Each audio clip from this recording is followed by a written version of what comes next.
Bethlehem was a city, like many cities in the Northeast, that was based on manufacturing jobs. In our case, it was Bethlehem Steel. Well, it was very much a blue-collar town. Much of the activities in the city centered around Bethlehem Steel. Here in Bethlehem, with the town revolving around one industry, so went steel, so went this community.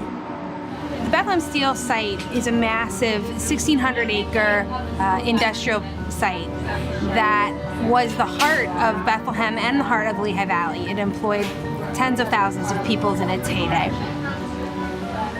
What happened when that company went bankrupt and closed, the community and the corporation kind of came together and said, what's next? What are we going to do with all this land? I can remember when Bethlehem Steel was a major employer. Parking lots were filled with cars at every shift change, because it was a 24-hour operation. Many cars were leaving, many cars were coming in, literally thousands of cars parked, and employees walking across the street to go into the plants.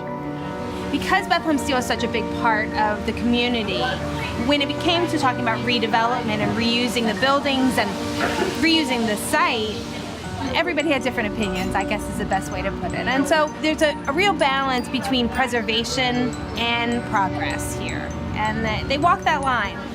The future of this community, the future of the city, rested on our ability to remediate and drive reinvestment back into that site.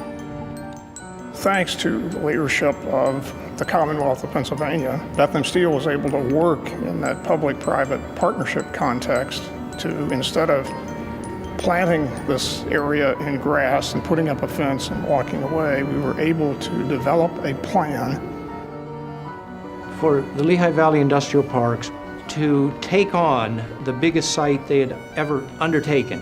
Prior to this time, our largest site was maybe 200 acres, and it was greenfield. It had no problems.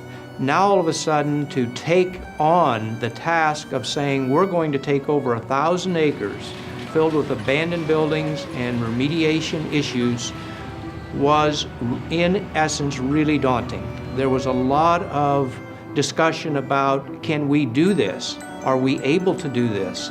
Can we make it successful?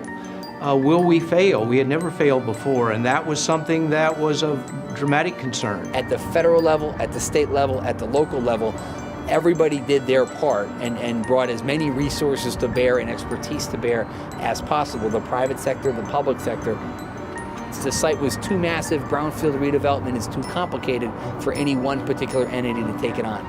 It was through that partnership that we were able to be successful.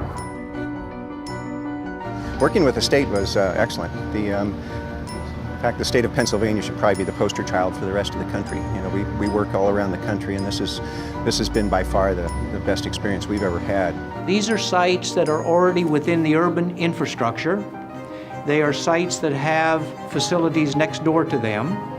They are wise use of our urban fabric and not going out and despoiling unused lands that maybe are used for agricultural purposes that we ought to preserve also.